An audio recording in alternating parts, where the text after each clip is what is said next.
السلام علیکم ورحمۃ اللہ وبرکاتہ۔ نحمدہ ونصلی ونسلم علی رسولہ الکریم، اما بعد۔ بزرگان ملت، برادران عزیز، معزز سامعین و مکرم حاضرین، اللہ سبحانہ تبارک و تعالیٰ کے فضل و کرم سے تفسیر نصفی جامعہ انواریہ کے زیر اہتمام تفسیر نصفی کے اس ریکارڈنگ کا ہمارا تسلسل جاری و ساری ہے، اور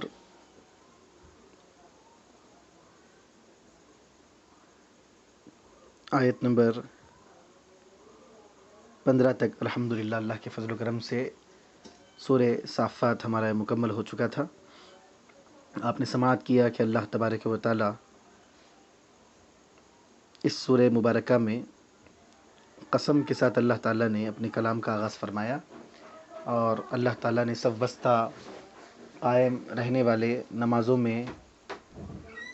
نمازیں قائم کرنے والے اور جن کے قدم نمازوں میں صف بستہ رہتے ہیں، اللہ تعالیٰ نے ان کی قسم کا تذکرہ فرمایا، اور لوگوں کو واعظ و نصیحت کے ذریعے جو گناہوں سے روکتے ہیں ان کی قسم کو اللہ تعالیٰ نے یاد فرمایا۔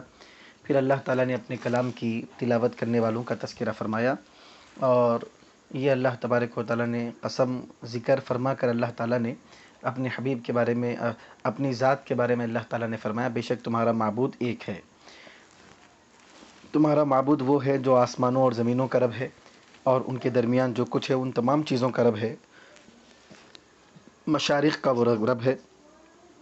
پھر اس کے بعد اللہ تعالیٰ نے فرمایا، بے شک ہم نے دنیاوی آسمان کو ستاروں کے ذریعے مزین فرمایا ہے، اور ستاروں کو ہم نے اس لیے آسمان پر رکھا ہے تاکہ ہر نافرمان شیطان سے وہ حفاظت کا ذریعہ بن جائیں۔ لا يسمعون الى الملأ الاعلى ويقذفون من كل جانب، وہ ملأ اعلیٰ اوپر کی جو مخلوق ہے فرشتوں کی، وہ ان کی باتوں کو سننا بھی چاہیں تو ان کو سن نہیں سکتے ہیں، اور ہر طرف سے ان کو مار کر بھگایا جاتا ہے اور مار کر گرایا جاتا ہے۔ وَلَهُمْ دُحُورًا وَلَهُمْ عَذَابٌ وَاصِبٌ، اور ان کے لیے انتہائی دردناک اور ہمیشہ رہنے والا عذاب ہے۔ إِلَّا مَنْ خَطِفَ الْخَطْفَةَ فَأَتْبَعَهُ شِهَابٌ ثَاقِبٌ، اللہ تعالیٰ نے فرمایا کہ کوئی بھی فرشتوں کی بات کو نہیں سن سکتا ہے، مگر اگر کوئی شیطان تیزی سے کوئی بات کو اچک لیتا ہے تو اس کے فوری پیچھے ایک چمکدار ستارہ اس کے پیچھا کرتا ہے اور اس کو ہلاک کر دیتا ہے۔ پھر اس کے بعد اللہ تعالیٰ نے فرمایا، فَاسْتَفْتِهِمْ أَهُمْ أَشَدُّ خَلْقًا أَمَّنْ خَلَقْنَا، اے ہمارے حبیب آپ ان سے پوچھئے، دریافت کریے کہ خلقت کے اعتبار سے وہ زیادہ مضبوط ہیں یا زمین اور آسمان اور دوسری چیزیں ان کے علاوہ جو ہم نے اور بڑی بڑی چیزیں، قدرت کی بڑی بڑی نشانیوں کو جو ہم نے پیدا کیا ہے وہ زیادہ عظیم ہیں، آپ ان سے پوچھئے۔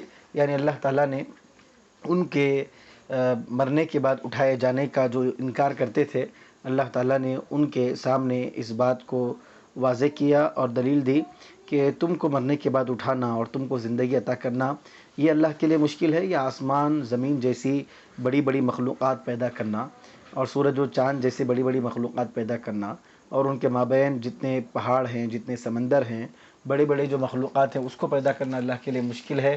تو اللہ نے فرمایا کہ جب زمین و آسمان، سورج و چاند، پہاڑوں، جبال و بحار، یہ ساری چیزوں کو پیدا کرنا جب اللہ کے لیے مشکل نہیں ہے، تو ایک انسان جو بالکل چھوٹی سی مخلوق ہے، اور وہ مخلوق ہے جو چکنی مٹی سے پیدا ہوئی ہے اور منی کے قطرے سے پیدا ہوئی ہے، اس کو پیدا کرنا اللہ کے لیے کیسے مشکل اور دشوار ہوگا۔ اِنَّا خَلَقْنَاهُم مِّن طِينٍ لَازِبٍ، اللہ تعالیٰ نے انسانوں کے بارے میں فرمایا، بے شک ہم نے انسانوں کو چکنی لیزدار مٹی سے پیدا کیا ہے۔ بَلْ عَجِبْتَ وَيَسْخَرُونَ، اے حبیب آپ کو تعجب ہوگا اور وہ مذاق کریں گے، مسخرہ پن کریں گے، وَيَسْخَرُونَ، اور وہ مذاق اڑائیں گے۔ یعنی اللہ تعالیٰ نے فرمایا، اے حبیب آپ اس بات پہ تعجب کر رہے ہیں کہ مرنے کے بعد اٹھائے جانے کا وہ انکار کس طرح کر رہے ہیں، اور وہ مذاق اڑائیں گے کہ آپ کے تعجب کرنے پر، کہ یہ چیز پہ آپ تعجب کر رہے ہیں، آپ کے تعجب کرنے پر وہ مذاق اس کا مذاق اڑائیں گے۔ وَإِذَا ذُكِّرُوا لَا يَذْكُرُونَ، اور جب ان کو نصیحت کی جاتی ہے یا کی جائے گی، لَا يَذْكُرُونَ، تو وہ نصیحت حاصل نہیں کریں گے۔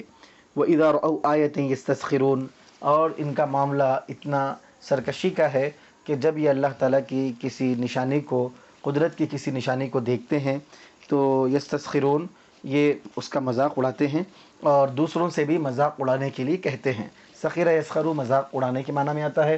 استسخر یستسخر چونکہ باب استفعال سے ہے تو اس کے معنی ہوں گے مذاق اڑانے کو طلب کرنا، تو وہ لوگ مذاق اڑاتے بھی ہیں اور دوسروں سے مذاق اڑانے کے لیے کہتے بھی ہیں۔ وقالوا ان ھذا الا سحر مبین، اور یہ بھی کہتے ہیں کہ یہ تو صرف ایک جادو ہے۔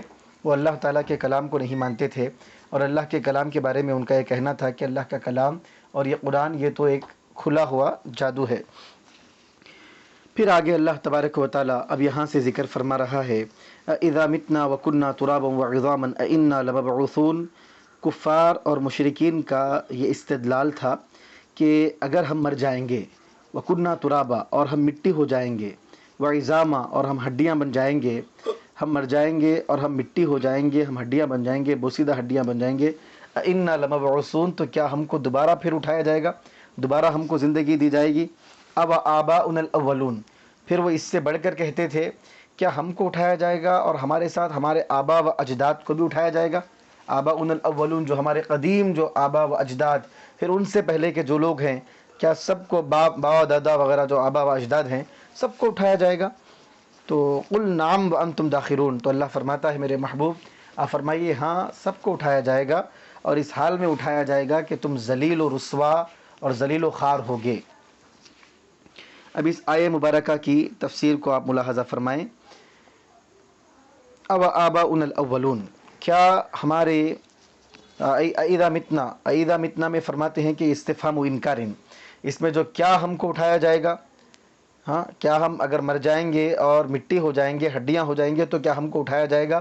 اس میں جو استفہام ہے یہ استفہام انکاری ہے، یعنی وہ لوگ انکار کر رہے ہیں ہم کو ہرگز نہیں اٹھایا جائے گا، اور اس بات کو جو ہے سوال کے لہجے میں وہ پیش کر رہے ہیں کیا ہم کو اٹھایا جائے گا، جبکہ ان کا عقیدہ اور ان کا اعتقاد اور ان کا نظریہ یہ ہے کہ ان کو نہیں اٹھایا جائے گا۔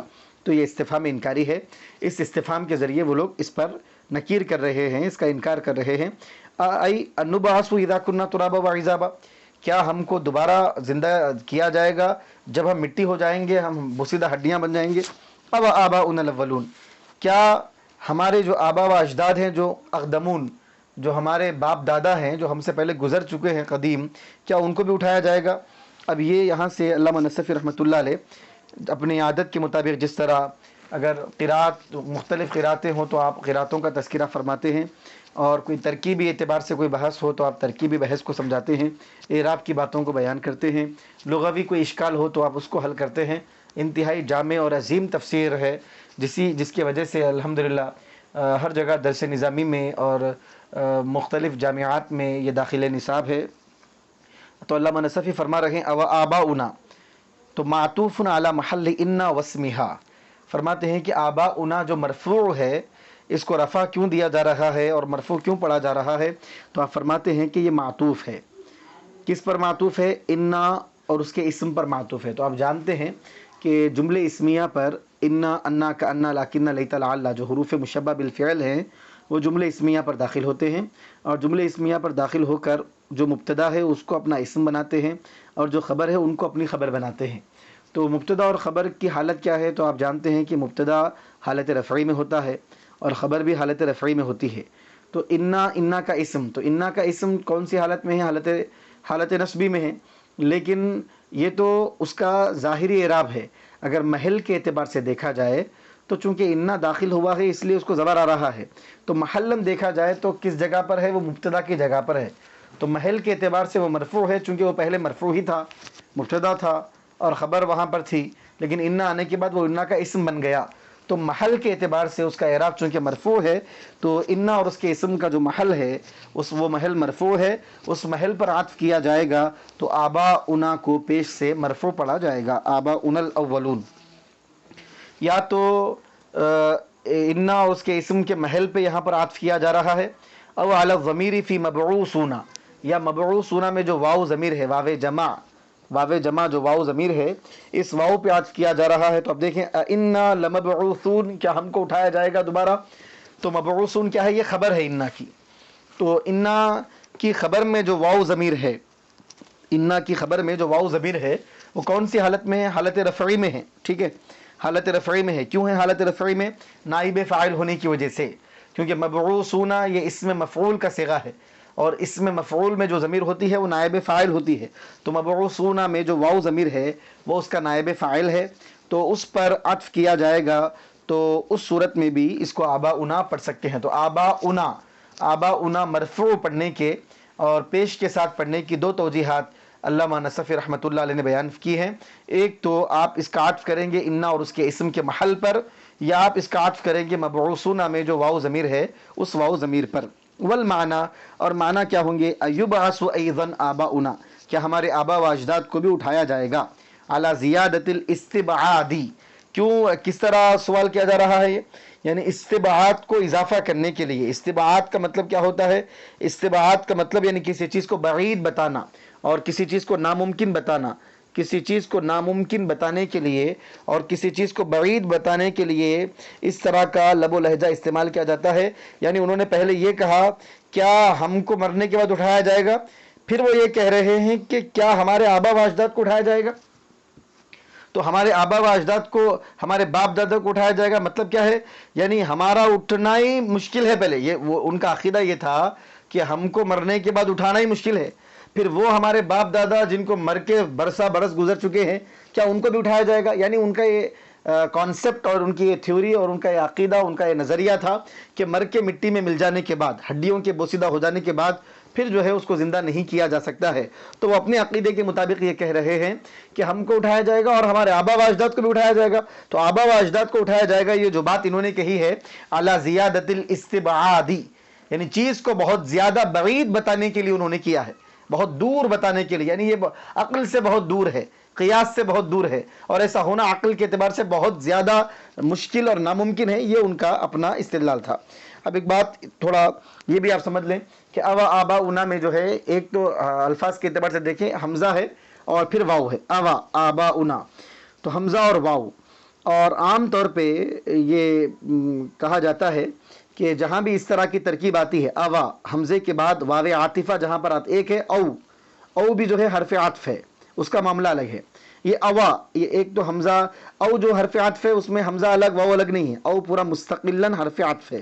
لیکن یہاں پہ جو اوا آباؤنا میں جو حمزہ ہے یہ حمزہ استفہام ہے، اور اس کے بعد جو واو آیا ہے وہ واو حرف عاطفہ ہے، حرف عطف ہے. تو حرف عطف واو اور حمزہ استفہام کے درمیان ایسے اسالیب میں اور ایسا جب اسلوب اختیار کیا جاتا ہے کہ اوا جب کہا جاتا ہے تو ان دونوں کے درمیان کوئی عبارت محذوف اور مقدر ہوتی ہے. آپ اس کو ذہن میں رکھیں. اور ایک مثال میں آپ کو بخاری شریف سے دوں گا کہ بخاری شریف میں آپ جو بھی حضرات فاضل کیا جو بھی بخاری شریف پڑھتے ہیں اور باب بدیل الوحی کی جو حدیث مبارک وہ پڑھتے ہیں، اس میں اللہ کے پیارے حبیب پاک صلی اللہ علیہ وسلم کو جب ورقہ بن نوفل کے پاس حضرت خدیجۃ الکبریٰ رضی اللہ تعالی عنہا نے ورقہ بن نوفل کے پاس جب آپ لے کر پہنچی، ابتدائی جو وحی کا سلسلہ تھا، تو اس ضمن میں ورقہ بن نوفل نے نبی کریم صلی اللہ علیہ وسلم سے کہا تھا کہ آپ کے پاس جو وحی کا سلسلہ شروع ہوا ہے اگر یہ سچا ہے تو پھر آپ کی قوم آپ کا ساتھ چھوڑے گی اور آپ کو کئی آزمائشوں کا سامنا کرنا ہوگا اور آپ کو قوم آپ کے مقام سے، وطن سے نکال دے گی. تو اللہ کے پیارے حبیب پاک صلی اللہ علیہ وسلم نے اس وقت یہ جملہ ارشاد فرمایا. استشہاد کے طور پہ میں یہ ذکر کر رہا ہوں، واقعہ تفصیل سے سنانا مقصد نہیں ہے. صرف یہاں پہ آپ قرآن کریم کی آیت میں جو اوا آیا ہے اور حدیث مبارک میں جو حضور نے اوا فرمایا اس کو توجہ سے آپ سنیں. تو نبی کریم صلی اللہ علیہ وسلم نے فرمایا تھا اوا مخرجیہم، اللہ کے پیارے حبیب نے فرمایا تھا اوا مخرجیہم. تو یہ بھی حضور نے تعجب کرتے ہوئے، اس کو بعید سمجھتے ہوئے اور اس کو بہت زیادہ دور سمجھتے ہوئے حضور نے ذکر فرمایا تھا. تو نبی کریم صلی اللہ علیہ وسلم نے اس موقع پر ارشاد فرمایا اوا مخرجیہم، تو حضور نے فرمایا اوا مخرجیہم. تو اب دیکھیے اس ترکیب میں بھی اوا مخرجیہم حمزہ استفہام ہے اور اس کے بعد واو بھی ہے. تو حمزہ استفہام سیدھا واو حرف عطف پر داخل ہو رہا ہے. تو یہاں پر کس طرح ترجمہ کیا جائے گا؟ تو امعادیہم و مخرجیہم، علماء فرماتے ہیں خصوصاً عمدۃ القاری علامہ عینی رحمۃ اللہ علیہ کی لکھی ہوئی بخاری شریف کی عظیم الشان شرح عمدۃ القاری، آپ اس کا ملاحظہ فرمائیں گے تو پھر علامہ عینی اس بارے میں فرماتے ہیں کہ یہاں پہ حرف عطف سے پہلے حمزہ استفہام کے بعد، حرف عطف سے پہلے اور حمزہ استفہام کے بعد ایک عبارت محذوف ہے، اور وہ ہے امعادیہم، کیا وہ میرے ساتھ عداوت کا معاملہ کریں گے اور دشمنی کا معاملہ کریں گے اور وہ مجھ کو نکال دیں گے، یہ معنی ہوں گے اس کے۔ تو اسی طرح تو حمزہ استفہام اور واو عاطفہ کے درمیان جو ہے عبارت مقدر ہے۔ علامہ عینی رحمۃ اللہ علیہ نے یہاں تک اس بارے میں ارشاد فرمایا ہے، وَأَمَّا إِنْكَارُ الْحَذْفِ فِي مِثْلِ هَذِهِ الْمَوَاضِعِ فَمُسْتَبْعَدٌ۔ ان جیسے مقامات میں جن لوگوں نے یہ کہا ہے کہ حمزے اور واو کے درمیان کوئی چیز محذوف نہیں ہوتی ہے، ہاں، وَأَمَّا إِنْكَارُ الْحَذْفِ، حذف کا انکار کرنا، فی مثل هذه المواضع، اس جیسے مقامات میں حمزے حذف کا انکار کرنا، فمستبعد، وہ انتہائی ناپسندیدہ ہے اور عقل کے اور قیاس کے قرین قیاس سے بہت زیادہ بعید ہے۔ تو ایک عظیم قاعدہ آپ نے سماعت فرمایا، اس کو ذہن میں رکھیں۔ آباؤنا الاولون میں ابا کے درمیان جو ہے، پھر اب یہاں پہ کیا پوشیدہ ہے، نبعث، آپ یہاں پہ نکالیں گے کیا ہم کو اٹھایا جائے گا، وآباؤنا الاولون، اور ہمارے سے پہلے جو گزرے ہیں ہمارے آبا و اجداد، ان کو بھی اٹھایا جائے گا۔ تو آوا کے درمیان یبعث مقدر مانا جائے گا۔ یعنون انہم اقدموا، اب علامہ نصفی فرماتے ہیں یعنون، ان کا مطلب یہ تھا انہم اقدموا، کہ ہمارے آبا و اجداد تو بہت قدیم ہیں، فبعثهم ابعد وابطل، تو جب ہمارا ہی اٹھانا مشکل ہے اور عقل کے خلاف وہ لوگ سمجھتے ہیں، تو پھر ان کے آبا و اجداد کو اٹھانا تو یہ اور زیادہ بعید ہوگا اور یہ زیادہ باطل ہوگا۔ او آباؤنا بسکون الواوی، واو کے سکون کے ساتھ بھی اس کو پڑھا گیا ہے، او آباؤنا بھی پڑھا گیا ہے، او آباؤنا، واو کے سکون، اور واو کے سکون کے ساتھ جب پڑھیں گے تو پھر وہ عبارت پوشیدہ اور حذف کی جو بات ہے، کسی شے کے محذوف رہنے کی جو بات ہے، پھر وہ نہیں ہوگی۔ مدنی اور شامی نے پڑھا ہے ایبعث واحد منا علی المبالغۃ فی الانکاری، تو کیا مطلب ہوگا، او آباؤنا الاولون، تو کیا آپ پیچھے سے عبارت کو جوڑتے جائیے، اذا متنا وکنا ترابا وعظاما، کیا ہم مر جائیں گے اور مٹی بن جائیں گے، ہڈیاں بن جائیں گے، انا لمبعوثون، کیا ہم کو اٹھایا جائے گا، او آباؤنا الاولون، یا ہمارے سے پہلے آبا و اجداد کو اٹھایا جائے گا، یعنی ہم میں سے کیا ہر ایک کو اٹھایا جائے گا، ایبعث واحد منا علی المبالغۃ فی الانکاری، انکار میں مبالغہ کرنے کے لیے اس طرح کہا جا رہا ہے، کیا ہم میں سے ہر ایک کو اٹھایا جائے گا، ایک ایک کو اٹھایا جائے گا۔ الاولون کا مطلب الاقدمون ہے، یعنی ہم سے جو پہلے بہت پہلے گزرے ہیں، ہم سے جو قدیم ہیں۔ قل نعم وانتم داخرون، اللہ تعالیٰ اپنے حبیب سے فرماتا ہے، قل اے حبیب فرما دیجئے، نعم، ہاں، یقیناً تبعثون، تم کو اٹھایا جائے گا مرنے کے بعد۔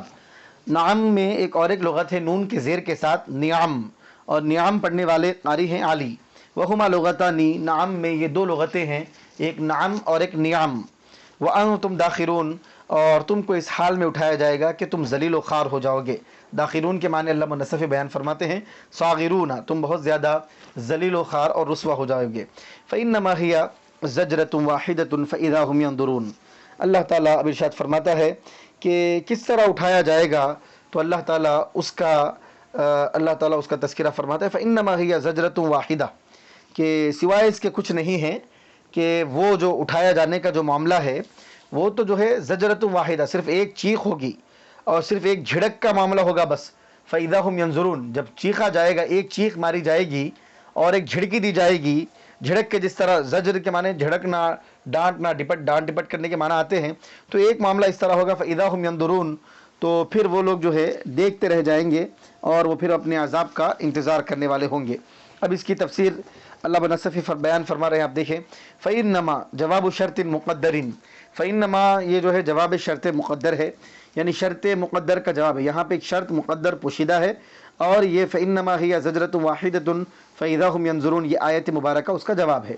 اور اس میں جو فا داخل ہوا ہے، یہ فا جو ہے جزا کا فا ہے، تقدیرہ، اس کی تقدیری عبارت کیا ہوگی، اذا کان کذالک، اگر ویسا معاملہ ہوگا، یعنی ان کے اذا کان کذالک، اگر ان کو ختم کرنے کی بات ہوگی، یعنی ان کو اٹھانے کی بات ہوگی، اذا کان کذالک کا ہم ترجمہ کریں گے کہ مرنے کے بعد اٹھانے کی جو بات ہوگی، اذا کان کذالک، اگر وہ بات ہوگی تو وہ بات صرف اتنی ہی ہوگی کہ بس ایک چیخ ماری جائے گی اور ایک جھڑک کے جس طرح معاملہ ہوگا، بس ایک سور پھونکا جائے گا، تو پورے سارے کے سارے جتنے فنا ہو چکے ہیں، مر چکے ہیں، سارے اپنے اپنے قبروں سے اور اپنے اپنے جن مقامات میں جس کیفیتوں کے ساتھ وہ مرے تھے، وہ اپنے تمام ذرات کے ساتھ جمع ہوتے ہوئے اور اپنے انسانی جسم میں آتے ہوئے وہ زندہ ہو کر اللہ کے دربار میں حاضر ہو جائیں گے۔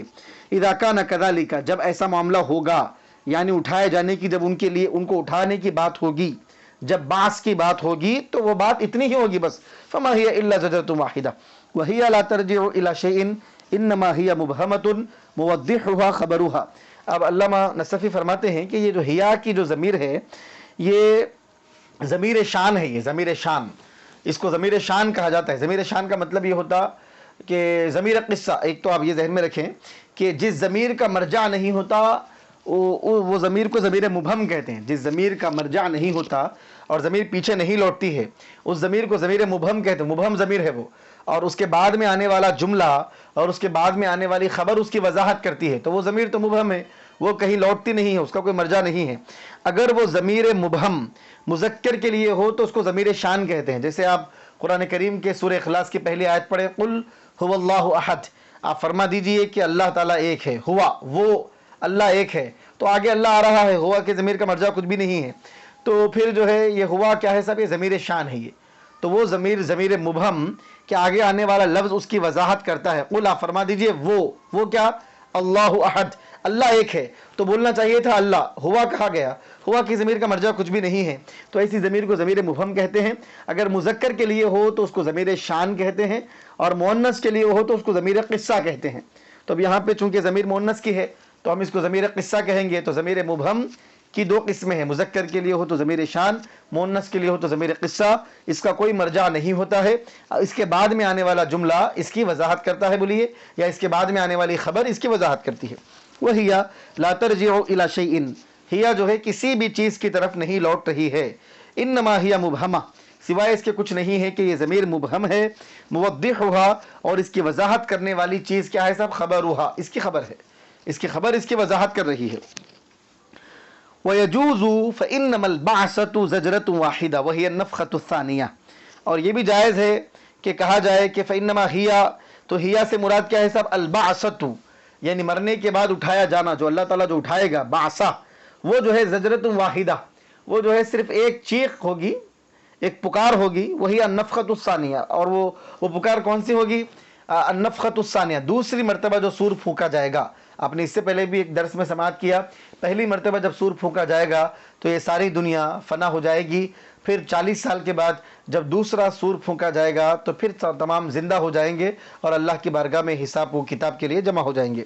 وَالزَّجْرَةُ وَالصَّيْحَةُ، زجرتن کے معنی کیا آتے ہیں، صیحہ، چیخنا، پکارنا، زجرہ۔ وَالزَّجْرَةُ وَالصَّيْحَةُ مِنْ قَوْلِكَ، یہ عرب کے اقوال میں سے، من قولک، تمہارے قول میں سے ہے، یعنی تم گفتگو میں جس طرح کہتے ہو، کیا کہتے ہیں، عربی لغت سے آپ اس کی وضاحت کر رہے ہیں کہ لغت میں کس طرح کہا جاتا ہے، زجر الراعی الابل او الغنم، کہ چرواہے نے اونٹوں کو چرایا، اونٹوں کو زجر کیا یا بکریوں کو زجر کیا۔ تو چرواہا چراتے وقت جس طرح اونٹوں کو ہانکتا ہے، ان کو جھڑکتا ہے، ان کو ڈانٹتا ہے، بکریوں کو جو جھڑکتا ہے، ہانکتا ہے، ان کو آگے لے کے چلاتا ہے، اس کے لیے زجر کا لفظ استعمال کرتے ہیں۔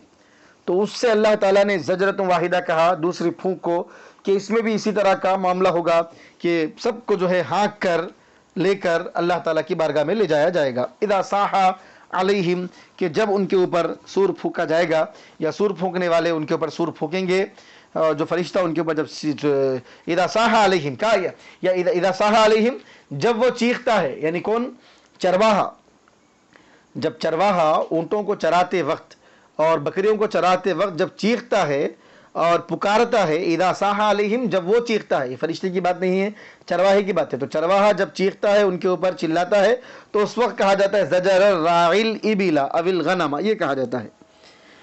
فَإِذَا هُمْ يَنْظُرُونَ، تو جب ایک دوسرا نفخہ جب پھونکا جائے گا، جب دوسرا سور پھونکا جائے گا، اور تو کیا ہوگا صاحب، فَإِذَا هُمْ يَنْظُرُونَ، تو وہ فَإِذَا هُمْ، وہ سارے کے سارے، احیاء، وہ سب زندہ ہو جائیں گے، بصراء، اور سارے کے ساروں کو اللہ تعالیٰ آنکھیں عطا فرما دے گا، بینائی عطا فرما دے گا، ينظرون، وہ دیکھتے رہیں گے صاحب، الى سوء اعمالہم او ينتظرون ما يحل بہم۔ ينظرون کے دو معنی آتے ہیں، نظر ینظرو کے معنی ایک دیکھنے کے آتے ہیں، اور نظر ینظرو کے معنی انتظار کرنے کے آتے ہیں۔ تو جیسے ہی سور پھونکا جائے گا اور جیسے ہی وہ ان کو ان کی نیند سے اٹھا دیا جائے گا اور ان کو محشر کے میدان میں جمع کر دیا جائے گا تو کیا ہوگا؟ فَإِذَا هُمْ، تو اس وقت کیا ہوگا؟ وہ دیکھتے رہیں گے. اگر ہم دیکھنے کا ترجمہ کریں گے تو کس چیز کو دیکھیں گے؟ اِلَىٰ سُوءِ أَعْمَالِهِمْ، ان کے برے کاموں کو، بدعمالیوں کو وہ دیکھتے رہیں گے، اپنے گناہوں کو، ان کے گناہ جو ان کے سامنے ان کو نظر آتے رہیں گے، وہ اپنے سارے گناہ، کفر اور شرک، بت پرستی، سارے چیزوں کو وہ اپنے سامنے دیکھتے رہیں گے.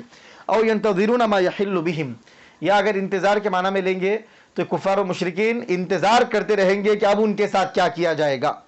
انتظار کریں گے ما اس چیز کا، یحل بہم جو ان کے ساتھ ہوگی، جو نازل ہوگی ان کے اوپر. تو جو چیز جو واقعی اب ان کے ساتھ پیش آنے والا ہے وہ اس کے انتظار میں رہیں گے.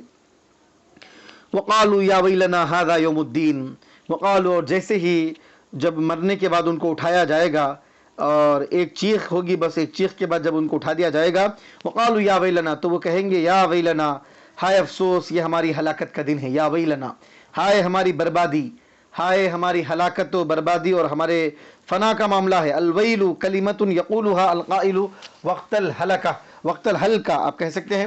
کلمۃ یقولها القائل، کہنے والا، یہ الویل کا جو لفظ ہے یہ کہنے والا اس وقت کہتا ہے، کب کہتا ہے؟ وقت الہلکتی، جب ہلاکت کا وقت آ جاتا ہے، جب بربادی کا وقت آ جاتا ہے اور ختم ہونے کا وقت آ جاتا ہے، فنا ہونے کا جب وقت آ جاتا ہے، اس وقت کہتے ہیں یا ویلنا.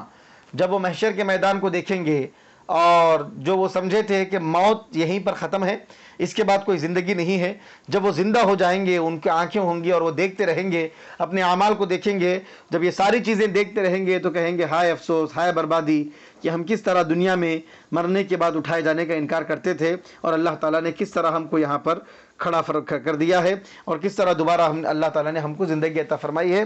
یہ دیکھ کر، یہ سوچ کر جو ہے ہائے بربادی، ہائے افسوس، ہائے ہلاکت، یہ جملے کہتے جائیں گے. ھذا یوم الدین، وہ کہیں گے یہ تو جو ہے بدلے کا دن ہے. ھذا یوم الدین، دین کے معنی بدلے کے آتے ہیں، آپ جانتے ہیں. الحمدللہ رب العالمین الرحمن الرحیم مالک یوم الدین، اللہ تبارک و تعالی یوم الدین کا مالک ہے، یعنی یہ بدلے کے دن کا مالک ہے. اللہ قیامت کے دن کا مالک ہے، وہ ہر ایک کو حساب و کتاب، ہر ایک کے ساتھ حساب و کتاب کا معاملہ فرمائے گا.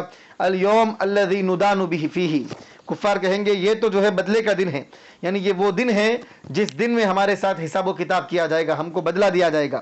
نجازا باعمالنا، ہمارے اعمال کا ہم کو بدلہ دیا جائے گا، دنیا میں جو بھی اعمال ہم کر کے آئے ہیں اس دن ہم کو بدلہ دیا جائے گا. یہ کفار کہیں گے ھذا یوم الدین ھذا یوم الفصل الذی کنتم بہ تکذبون، پھر کہیں گے یہ تو فیصلے کا دن ہے، قضاء کا دن ہے. الذی کنتم بہ تکذبون، جس کو تم جھٹلاتے تھے. ھذا یوم الفصل، یوم الفصل کا مطلب کیا ہے؟ تو علامہ نصفی فرما رہے ہیں یوم القضاء، یہ قضاء کا دن ہے، فیصلہ کرنے کا دن ہے. والفرق بین فرق الہدی والضلال، فرق الہدی والضلال، یا مطلب یا ھذا یوم الفصل کا مطلب ایک تو فیصلے کا دن ہے اور دوسرا مطلب کیا ہے؟ ہدایت والی جماعتیں کون سی ہیں اور گمراہی والی جماعتیں کون سی ہیں، ان دونوں کے درمیان فرق کرنے کا دن ہے. والفرق بین فرق الہدی والضلال، پہلا جو فرق ہے وہ فرق یفرق فرقا، فرق یفرق فرقا سے ہے، مصدر ہے، اور دوسرا جو ہے فرق ہے، فرقتن کی جمع فرق. والفرق بین فرق الہدی والضلال، آج تو جو ہے یوم الفرقی، آج تو جو ہے فرق کا دن ہے، فرق کرنے کا دن ہے کس کے درمیان؟ بین فرق الہدی والضلال، ہدایت والے اور گمراہ والے. ہدایت اور گمراہوں کی کون ہدایت پر ہے اور کون گمراہی پر ہے؟ ہدایت والی جماعتوں اور گمراہی والی جماعتیں، ہدایت والی جماعتیں اور گمراہی والی جماعتوں کے درمیان فرق ہوگا. الذی کنتم بہ تکذبون، جس کو تم جھٹلاتے تھے. ثم یحتمل ان یکون ھذا یوم الدین، اب فرما رہے ہیں کہ اب یہاں سے اب یہ جو باتیں ہیں وقالوا یا ویلنا ھذا یوم الدین ھذا یوم الفصل الذی کنتم بہ تکذبون، کہ تین باتیں ہو گئی کہ وقالوا یا ویلنا، وہ کہیں گے ہائے ہمارے لیے ہلاکت ہو. دوسری بات ہوگی یہ تو بدلے کا دن ہے.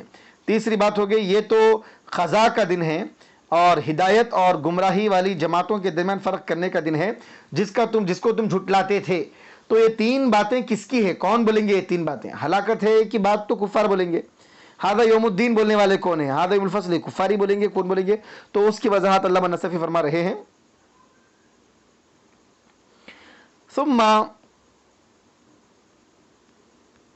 ثم یحتمل، پھر اس بات کا بھی احتمال رکھا جاتا ہے، اس بات کا بھی احتمال ممکن ہے. ثم یحتمل ان یکون ھذا یوم الدین،